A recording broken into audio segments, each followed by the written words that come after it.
Welcome in, boys. It is likely the most important week and show that we've had this year. Maybe other than the first one when we brought the pod back. But Clayton, good to see you. Yeah, it's good to be here. Slightly nervous, um, slightly stressed, but this is what fantasy football's about. So, you just got to enjoy the moment and be present for the moment and just hope your team can get it done when you need to get it done. We got fantasy playoff implications. We got real playoff implications that some people are more worried about. We got a lot of stuff to go over, so we are going to just go ahead and get right into it because we're going to go over everything. Alrighty. For the 2025 playoff race, we're going to talk first about the easy stuff. What's already decided? I'm going to start with the first two. Me and Lucas, as it has been for maybe 2 weeks now, are the 1 and 2 seeds. Lucas is winning. by all means, mostly got the points for, money back, top spot locked up. I can't catch him in record either, so he will be the 1 seed for sure. Interestingly, we play each other this week for a game that is essentially meaningless, but we'll talk about that in a bit. And then Casey and Tanner have clinched their own playoff spots at 14 and 12, but there's still some seeding to be figured out. Yep. So you got 4 figured out. Tanner and Casey could both finish in the 6th spot, I think, kind of. But yeah, they're locked in. Probably breathing a little bit easier than me right now. When you look at eliminated, we lost Cub. I think 1 or 2 weeks ago we lost Scott about halfway through the season. So it is what it is. But they're both losers. You are one pathetic loser. Man, not a good feeling there. And it is a decently long wait until we get another run at this. So they'll be sitting around for a little bit waiting for next season. Like we all will, but it'll be with a much worse taste in their mouth. But I will say, there is still one implication of one of the losers, Scott, who we will talk more about just in a second, but he can ruin someone's season with a win this week, so it doesn't completely not matter. Alrighty, Clayton, we're getting into this. You've been doing this deep dive into the playoff race. I'm going to let you start, and I'll just kind of pop in where I feel like I can contribute. Yeah, so I was just, doing the math, running the numbers all week long. Obviously, I'm trying to figure out my own path and how bad I guess I can do to make the playoffs. It reminded me of the times back in college when you were like, okay, what grade do I need to get to keep a certain grade? And you're like, on the final, this is my final. Yep. Yeah, this is my final. This is the final week of the year. So obviously, I kind of control the faith of my own destiny, which is good. Me and Sam both do, which is why we're pictured on the same slide. If I go 2-0, I'm in. I'd be solid. I'd have a 500 record. I'd be happy with that. If I go 1-1, or I would have 15 and 13. I'd better than 500 record. Be solid. If I go 1-1, I'm also in.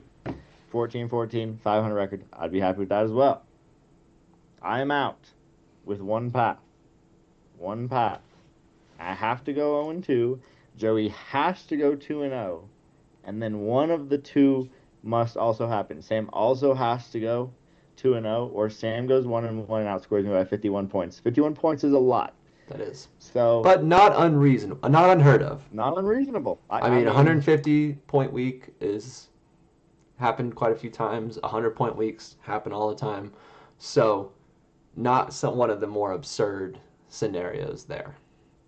Yeah. So, like I said, in control of my own destiny, but there's some things that can happen. Kind of rooting for my boy Scott, kind of rooting for my boy Tanner. This week, I will say in the picks it might not look like it, but gotta do what I gotta do gotta do what I gotta do there in that own race. When we look at Sam's team, so he plays Tanner. So Tanner, this is kind of proceeding for him. But the thing with Sam versus some of the other playoff guys is he has 6th in points for. So he has to get in kind of via record unless he does something crazy points for-wise this week. If he does something crazy points by wise this week, the record probably also does good. So But if he goes 2-0, he's in. So that's his, locks it in. Doesn't matter what anybody else does, type of thing. Um, Now we go into the implication. If he goes 1-1, he'll be 13-15. Joey then has to go worse than 2-0, and then I would have to go 0-2, but then Sam outscores me by 51 points. So that one's a little trickier there, Yep.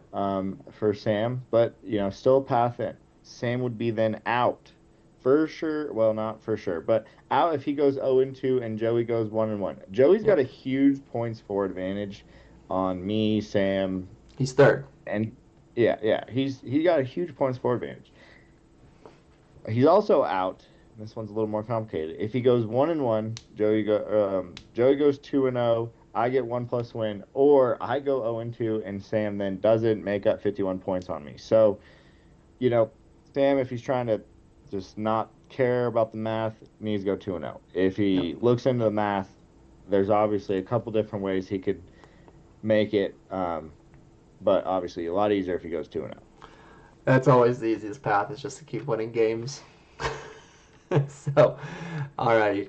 Now we're getting into what is my favorite slide, because there is a new dark horse candidate that I'd like, but I'm going to let you take Joey first. Yeah. I'll get into Joey, and I'll let you take the other one. So, Joey, you see his big points for number there, 1436, third overall.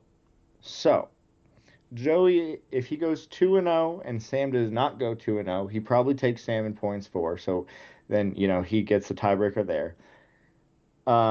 Clayton goes 0-2, and then Joey would also probably have the points for tiebreaker on me, especially if I'm going, 0-2. So Joey's rooting for, Sam to go 1-1 or 0-2, and then me to go 0-2.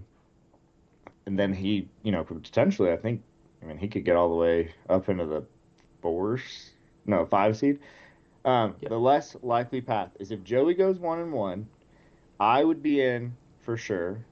But then Sam would have to go 0-2 for him to make it that way, because then, like I said, Joey probably has the points for there.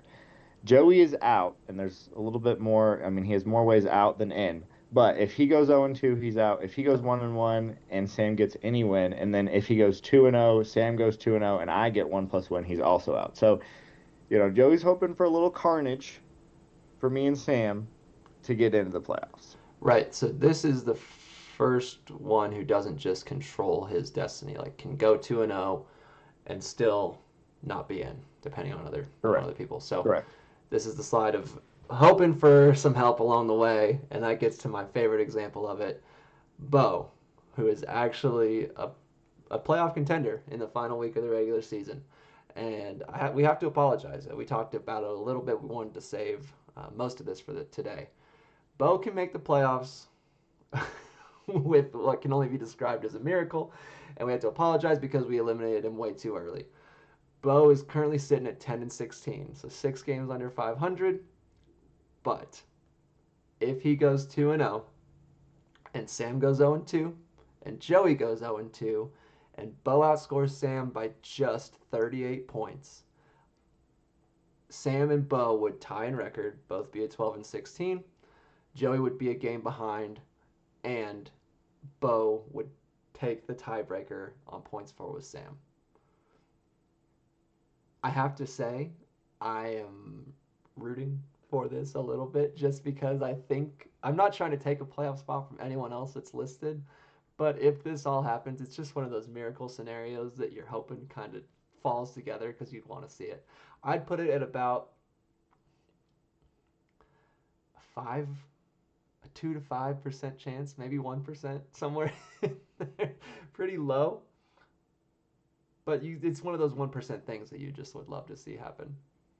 Yeah, I mean, just looking at the slide, um, there's got to be a lot. And the thing, I think any other time I'd be rooting for this, but if I beat Bo, I'm in. So Right. looking at the slide, rooting against it. It'd be wild. It'd be fun. It'd be interesting. But I'm rooting against it. I want to beat Bo this week. I want to be in the playoffs, and I think that's my easiest path is just beating Bo head to head, which you know, we'll talk about soon. Won't be an easy task, but And you could go 1-1, you and know, you the would fact. go ahead. Well, if I go 1-1, that eliminates Bo,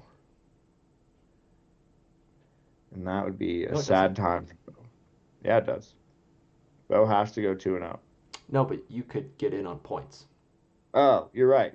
You're right. and you and Bo would Yes. get the 5 and 6 seeds. I go 1-1 and not beat Bo. I see what you're saying there. Yeah, yeah. Well, like I said, But I think it's just if you easier if I beat Bo. But Ryan.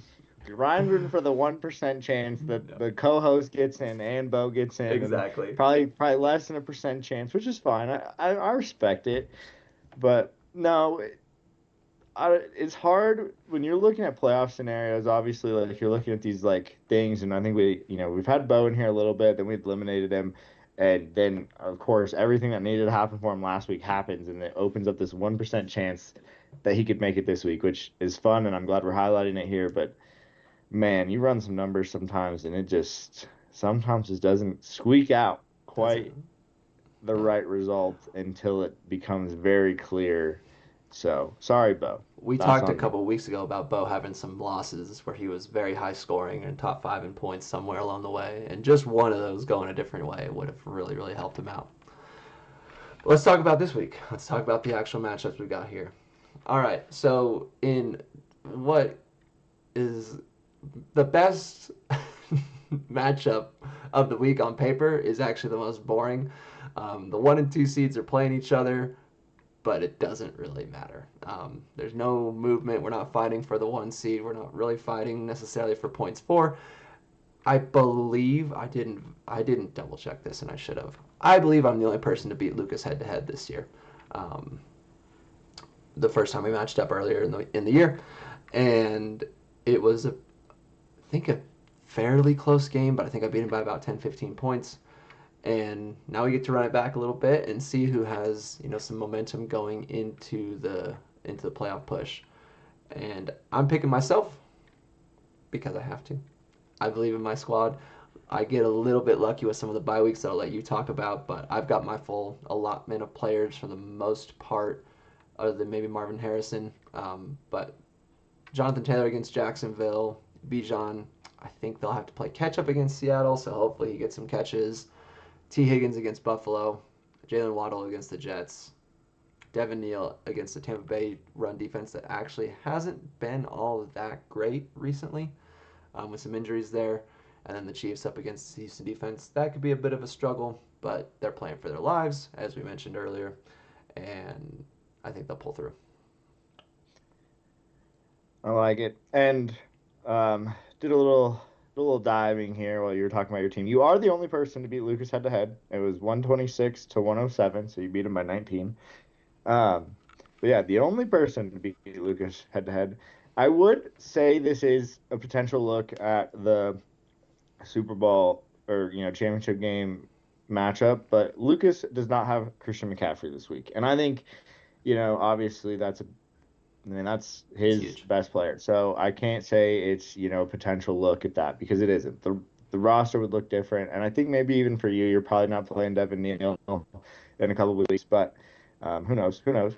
But yeah, so I mean, I picked Lucas. I got to catch Ryan in picks a little bit. I found this to be an opportunity here. I think this is going to be a close game. I do think it could go either way. This is my pick here is kind of because I'm trying to catch Ryan in picks, and I think there's a chance here.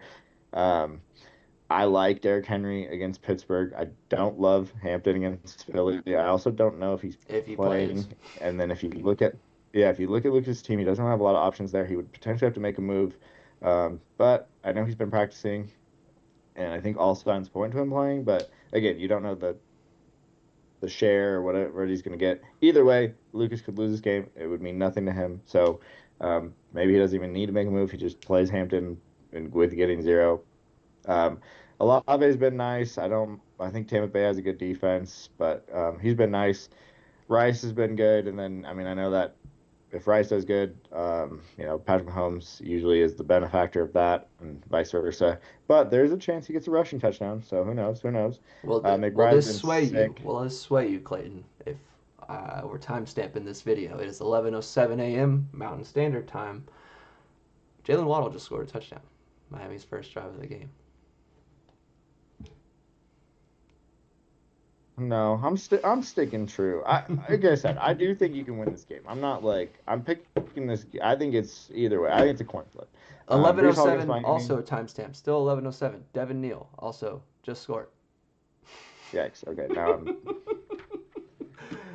You know what? But you have. I think now the opportunity is gone to to change. So. Yeah, no, I'll stay true, but like, yeah, that was it's a horrible look for me. Like, Jesus, come on.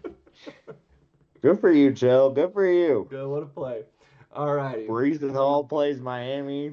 Hopefully he scores soon because everybody on Ryan's team's scoring, and then I don't know, Seattle defense is a decent matchup, and then I don't know, kicker's a kicker. I don't know what the weather's like in Kansas City on Sunday night, probably cold. It's gonna be cold. It's gonna be cold. But it sounds like Ryan's off to a great start. So A little hot start. We'll what see I what just said all happens. might not matter. Alrighty, game 2. Cub and Casey. This game has only implications for playoff seeding for Casey. He could potentially go between the 3 and 6 seeds there. Cub is eliminated. But both of us actually ended up picking Cub this week. Clayton, I'll let you take it first. Yeah, it's because Brandon Aubrey had 24 points. Absolutely ridiculous. There was some tweet. I don't even know the account, and so sorry if I'm not giving someone credit, but it was like basically like, here's who Brandon Aubrey's outscored. It was like he was like wide receiver, like he was like a, I don't know, like he's like a RB2, wide receiver 2, or maybe he's like the high end wide receiver 3 or something. Like top 10 quarterback in terms of points for. I do think that included his game on Thursday when some of the other people hadn't played, so he might have had like one game extra. But like it was nuts. He was like he's outscored like Saquon and Justin Jefferson and Jeez. like everybody in the comments was like, yeah, this is why I take him. This is why I don't wait until the last round to take kicker. Which Cub and you have been known to kind of pull kicker a little bit earlier than others, and obviously like when you get a 24-point week, it's very That's why you do justified. it. Didn't help Cub make the playoffs this year, but could help him push Casey down to a 6 seed. But yeah, I think that's the main reason I picked Cub. I mean, how do you not pick a guy when his kicker scores 24? And then, I don't know, Josh Allen against Cincinnati is a decent matchup. Jacobs is against Chicago. I don't hate that one. Walker against Atlanta. Don't hate that one. I mean, Jefferson against Washington. Kind of hate that one just because of the quarterback situation. Sutton against Vegas. Denver likes to play everybody close, but got to imagine they kind of beat Vegas. And maybe Sutton gets, some catches. But at the end of the day, I mean, Cubs kind of eliminated. I think Texans D versus KC, that could be an interesting one. A game. I'm not talking necessarily Yeah. matchup, but could be a good game. Yeah, and then on Casey's side, not projected a whole lot of points this week, but he is getting some people back. So Bucky Irving, I believe this is his second week back now, gets to play him again. Jamar Chase, he gets back. This is his first week back from the suspension. I kind of have mixed things up. No, he played last week in Baltimore. No, he played last week. So he's got basically his full allotment of players back this week. Got Christian Watson in the lineup. That's a guy he picked up just this week. And of his quarterback carousel, he is going with Baker against New Orleans. I think Baker is something crazy like never lost New Orleans. I don't know what the exact stat is, but I remember seeing something about it since he's been in Tampa or maybe his whole career. So maybe we see a big game from him. And then changing it up with the Jacksonville tight end Brenton Strange. I haven't seen him in his lineup much. So interesting matchups, interesting players, but not a terribly meaningful game here. And now for the ones that are meaningful. Last 3 games. So starting with Sam versus Tanner. We both picked Sam again. Clayton, go ahead. Whichever one you decide. Kind of rooting for Tanner, to be honest. I mean, like I said, if Sam and Joey lose, then I don't have to win. Sam can technically still go 1-1, but I'll talk about Tanner's team because I'm rooting for Tanner's team, and I do think there's a path. I think Sam did get off to a decent jump with the 21-15 from Dak and Bates. I mean, the kickers went crazy in that Thursday night game, but I do think there's a path. Jordan Love against Chicago, I think he had 4 touchdowns on Thanksgiving. If he gets another 4 touchdowns, be huge. Williams with 14, not bad. RJ Harvey against a bad Vegas team with no Dobbins. Maybe this is the breakout game for RJ. Okay? Pickens, horrible week. And Lamb went down to start second half, so, I don't know why. A People were saying he looked a strange little... week from George Pickens, too. Yeah, people said he was looking a little disinterested out there, and I don't know. He seems like a diva. I don't know him personally. Obviously, I don't know any of these guys personally. But, strange week, especially with Lamb going down, and Lamb was balling. So you thought maybe then Pickens was going to ball, but he didn't ball. But continuing to think how Tanner could beat this. A.J. Brown, huge week last week. One of the reasons I lost, plays the Chargers. Maybe they're getting him more involved. Maybe he has a huge week. Ferg with 7. Don't hate 7 out of a tight end. I'm never going to hate bad. 7 out of a tight end. Lad McConkey, he scored last week. If he scores again this week, again, could help Tanner win. Broncos D against Vegas, probably has a good week. And then, a kicker is a kicker. Maybe he scores 15 points like Sam's kicker. And then, there you go. There's Tanner. Cancel it out. But I do think Sam's going to win. But that's how Tanner could win. Yeah, like you said, Sam got the good start from Dak and Bates on Thursday, so we get a little insight there. But he's also got some great matchups down the line with the rest of the players. Achane has been one of the best running backs all year. He's probably number 3, if I had to guess, maybe in average points. He might be 2. He honestly, I don't think he's in terms of running backs, or what's your guess? What's your guess? For running backs, points per game, I'm gonna go 3. He's behind Jonathan Taylor and CMC. He's also behind Jahmyr Gibbs. I don't know if that counts Jahmyr Gibbs' 32-pointer this week or not, but he's 18.6. He's the other 3 are averaging over 20.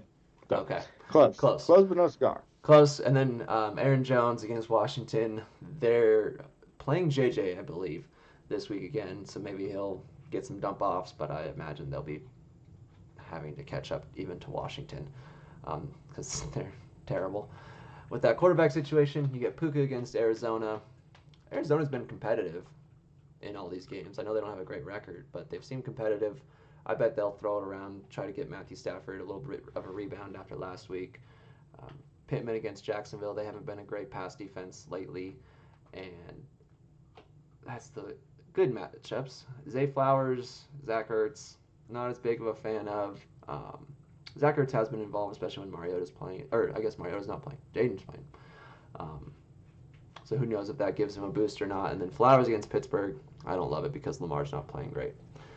But we'll see what happens. I pick Sam. I think the good matchups outweigh the bad there. Yeah, interesting there too. You got Zay Flowers against his defense there. So you're hoping if it is a touchdown for Lamar and the Ravens, it goes to Zay. But right, they are in the red zone right now. Oh, maybe they're not in the red zone. I believe they just kicked a field goal. They just kicked field goal. Okay, all right. So, all right, good luck, boys. All right, then another meaningful one. Joey trying to fight for his playoff spot. I picked Joey here, partially just on the luck of Scott's team. I just have only seen him get 4 wins this year. So, out of 26 attempts at it. So I'm going to go and ride the odds with Joey. He'll be fighting for his life, trying to get that lineup just right. I'm still not a big fan of the Daniel Jones play, especially on the broken leg. I don't. And he already has 1 pick, baby. He's sporting -2 right now. Times have 11-15. Yeah, I don't think that was the move. I still think Jacoby Brissett is out there. I would champion for him because he's been great lately. But he's got James Cook against Cincinnati. That defense has looked better, but they've been awful all year. So it's hard to say which one of them is going to show up. JSN after a down week against Atlanta. They don't have a particularly scary defense. So I think he'll have a bounce back here. Bowers and Genty, they do have some tough matchups against Denver, but who else are they going to go to on offense? Nobody. So they should at least see a bunch of work and hopefully get into the end zone. I'm at least rooting for them because Denver sucks. And then Tampa Bay against New Orleans on the defensive side. I think there's just opportunities for some good plays against the rookie quarterback there. Love it. But I want Joey to lose because then I make the playoffs. So I'm going for my boy, Scott. My fellow, I think he's probably the second biggest hockey fan in the group chat. People could be argued there. I know Cub watches some hockey. I know Chill's a big hockey. I mean, Chill's a hockey guy when I like it's the on. playoffs. So yeah. It could be argued there. I know Joey, big Devils guy. So I mean, maybe not. But I think Scott, is the second biggest hockey fan, and that's why I'm picking him this week. And I also believe he can beat Joey and fuel me to the playoffs. I think he does that because I think this game's a low scoring game. I really do. I think the Baltimore Pittsburgh game is a low scoring game. And I kind of think that Cincinnati Buffalo game, like I know it's going to bring, as people think it's going to bring fireworks, and I know it's already 7-0, but I think that game might not be as high scoring as people think. And then maybe JSN doesn't get used, but I also think Scott has some solid matchups. I think Caleb Williams has been playing better. I honestly don't love that matchup, but he's been playing better. I do love the Kyron Williams against Arizona matchup. I think Kyron gets in the end zone today, maybe twice. Okay? So If that would be Devontae huge. Adams has anything to say about it, he might not, but Yeah, that's true. That's true. They do have Devontae. But it is Arizona. So, maybe they get down on the 1 yard line, pound it in twice. I'm calling 2 touchdowns. Two Alright. touchdowns for Kyron. At least one. 1+. Nico Collins against KC. KC has a good defense. I've said that all year. But I think Houston will want to be throwing the ball. The running game for Houston's been bleh. Nico Collins has put together some good performances down the stretch here. I like Nico Collins just as a wide receiver. Don't love the matchup, but I like him as a wide receiver. I do like Devontae Smith against the Chargers this week. They're in a dome. They're going to have great weather. So, when some of these other games are out there, in the cold, he's got a dome. So, and he's in LA. He'll be feeling good. It'll be nice and warm down there, hopefully, for him. I do like that matchup. Mark Andrews against Pittsburgh. Another matchup I kind of like. I know I said it was going to be a low-scoring game, but sometimes it benefits tight ends. Also, Mike Andrews just signed an extension. So, sometimes those people, they sign those extensions, they'll grab a touchdown. So I think Mike Andrews might score today, too. DK, hate that matchup. I've hated that matchup all year. The trade, that was the reason, right here. The trade, perfect example. Trade, that's why Scott's going to miss the playoffs. But, that's fair. I like some of the other ones. He already got 12 out of the Lions against the Dallas team that I... Somehow, even though Dallas put up 30 points. Yeah, exactly. Good offense. Still got 12. So Scott already starts at 25 points on the board in a game I think is going to be really low scoring, and that's why I went Scott. I like it. Yeah, one other benefit for Devontae Smith is you won't have his own fans booing him the entire game. So, since they don't have him playing Philly. Alrighty. And last but not least, our final game that actually has implications for two teams, I guess I should say. Clayton and Bo. Yeah, I mean, you picked Bo. I picked myself. I had Bo. I mean, I'm not going to lie. I had Bo. I did have Bo. I do like Bo's team this week. I do think he scores a lot of points this week. But this is another one where I thought there was a chance where I could snag a game on Ryan with myself. And kind of like what you said with Scott's team, the bad luck. Bo's had some bad luck. Hence, one of the reasons I picked myself. But I will say, not having Drake May and the Patriots is a bummer. But I think me picking up Joe Burrow was a great move. Joe Burrow's starting this week in a game that, a lot of people are going to think there's going to be a lot of points scored. He already has 50 yards. This was picked before that. But I have Joe Burrow. Chase Brown, I don't mind that matchup. I think he scored. He did score already. Judkins, love that matchup in Tennessee. Absolutely love it. CeeDee Lamb would have had 200 yards and a touchdown if he didn't get a concussion to start the second half. Again, injuries are just absolutely screwing me this year, but he still had 14 points, which is good week. Amon-Ra, when I didn't think he was going to be playing, put up 10. Good week. Tough to down. Tyler Warren, I have the best tight end duo in the league, so George Kittle being on bye doesn't hurt me one bit. Tyler Warren actually outscored Kittle last week, so Tyler Warren's fine. Donnie Mitchell, I think is my X factor, okay? There's a guy that, if you looked at his route separation stuff coming into the year and even at the start of the year, he was leading. He just didn't have any opportunities in Indy, and part of it was because he dropped the ball on that one long touchdown that screwed him, whatever. So he got traded to New York. He had a great week last week. I think he has another great week. I think that Donnie Mitchell's name is going to be on the map after this week, and I think he has a good week. He's not doing anything quite yet. That's okay. It's okay. And then Browns against Tennessee, they've already allowed a touchdown, but I did think that was one of the best defensive matchups of the season. So hopefully Miles Garrett, I think he said something like he wants to get like 4 or 5 sacks this week. Hopefully he gets that because that'd be huge for me. Hopefully one of them's like a fumble turns into a touchdown or something. But Going up against Cam I, Ward, yeah, that's probably giving your best shot there. yeah. So I do like my team, even though I'm missing the Patriots that have been fueling my playoff run. Yeah, and the Niners, who have not been, not as big of a part, but definitely a big part of it. I went with Bo because, well, I've already said that I'm kind of rooting for him to be in the playoffs. So if I want that to happen, has to at least win this matchup and then get some points up, which he looks like he's also on pace to do. Predicted 120 at the start of this Sunday slate. Don't know if that's changed yet, but basically on the back of Jahmyr Gibbs going off for 32. I think he had 2 or 3 touchdowns that night on Thursday night, and then he's just got enough, I think, to get him by for the rest of the week. So he's got 11 out of Jameson as well. That same night, I think he just barely touched 100 yards. And then Barkley, Emeka, Stafford, and even Terry McLaurin, who had a little bit of a revitalization last week against Denver. I think we'll get him enough points to maybe fuel a 2-0 week and give him some hope, at least for the playoff push. Yeah, Gibbs had 3 touchdowns, was absolutely hurt.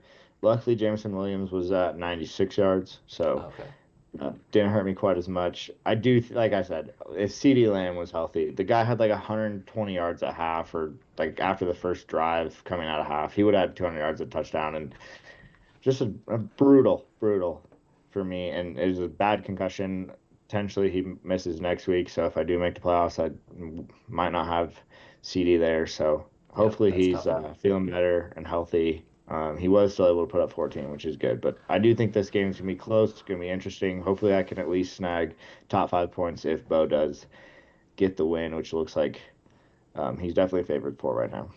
Yeah, and luckily for you on the CD front, it does, at least it was a Thursday game, gives him that 3 extra days because it does look like Sunday to Sunday concussions nowadays with the concussion protocol are very, very tough to make that cut. All right, and with that, our final picks for the week, final picks for the regular season. We did say we're going to go into the playoffs with these, at least pick the playoff games, not the toilet bowl games. We got a few differences here. Clayton could potentially take the lead here. We got 3 different games, a 2-game difference, and we're going to see, who was on the right side this week in week 14. Yeah, I think everybody saw me play safe, match Chill's picks last week. As we said, whoever's in the lead has to submit their picks first. So I got to see Chill's picks, last every week of the season. But went safe, match Chill's picks last week. This week, I'm feeling dangerous, and I picked 3 different games. I think the Lucas Ryan game, I think, is a toss up. So who knows? Maybe luck is on my side. Cub and Sam, I think those 2 games are kind of solid. Scott, I'm rooting for Scott, and I'm rooting for him in 2 ways, in picks and in this, because if he wins, I'm in. And then myself, I root for myself every week. I know there was a time where I wasn't picking myself, and I did have Bo to start this week. But again, I thought this was a chance where I could maybe take the lead, headed into the playoffs, and that'd be huge because I haven't had the lead all season. No, yeah, it started off bad. It got worse for a little bit there, and then there has been a big resurgence. I don't know if I've had any 5-0 weeks. I know I've had a few 4-1s, but you've had a few 5-0s recently that really got you caught up, and it's getting close. I am sweating it a little bit, but I think I like my picks this week. Yeah, that's fair. That's fair. We'll see. We'll see. All right, and with that, we're gonna wrap it up. I do have to do one thing before we wrap up. Introduce the newest member of the podcast family here. Um, she has a name and an age, and she is the sweetest girl in the world. And she just came home with me this week, and she's been supporting me from everywhere, and helping me out, getting the podcast ready, chewing on bones, and having the time of our life. Yeah, we love to see it. Congratulations, Ryan. It's always exciting when you add a new member to the family. You know, whether it's a animal or a human. But very exciting, very happy for you. Looks like a great dog, and hopefully I will meet her soon ish. Maybe it'll be the trip of the loser picks, or maybe I just come out there. I'll probably wait until the weather's warmer because It is a little I mean you chilly. guys already have a bunch of snow, and I'm out here. I golfed Friday. I thought about golfing yesterday. It's still nice out here in Albuquerque. And she is falling asleep right here while I'm holding her because she is perfect. And yeah, she'll be happy to meet you. She loves treats, and eventually she'll get this lampshade off her head. All right, guys. Well, with that, have a good week. We are, again, as always, hoping for no injuries, especially in a week that is so important for people, both in real football, fantasy football. So let's get through it. Let's get this playoff picture set in stone, and let's move on to the most exciting part of the year. Yep. Screw the NFL for these late buys, but good luck everyone, and again, always praying for no injuries.